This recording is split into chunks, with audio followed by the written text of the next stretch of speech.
المركز الاول وحصولها على ناموس الشوط الماضي. كما نذكر بان التوقيت الزمني لا زال صامدا تحت اقدام شاهين التابع المملوك للسيد علي بن خليفه الرمي في من سجل توقيت قدره دقيقه 46 ثانيه و66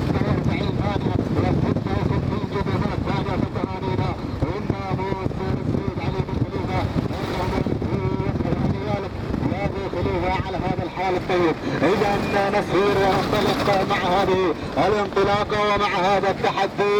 نسير وننطلق هناك مع الدوحه الله مع المركز الاول ومع صداره هذا الشوط. وهنا من يقدم لنا الدوحه محمد بن سعيد الزعبي الله مع المركز الاول ومع الصداره الله.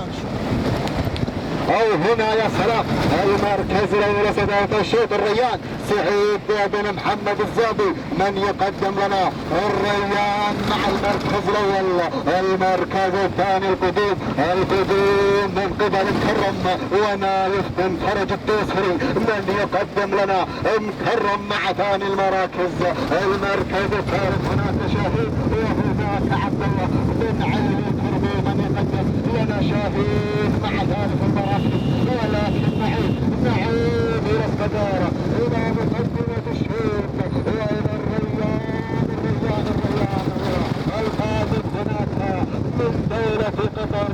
ولكن الله غير مكرم الباحث عن التقديم والناموس الله. وهنا نايف بن فرج الدوسري الله الدوسري يا سلام بدون يتوامد الله الله صدرت التعليمات وتهانينا والناموس للسيد نايف بن فرج الدوسري على فوز مكرم بالمركز الاول. المركز الثاني كان هنا الريان وسعيد بن محمد الزعبي ثالث المراكز.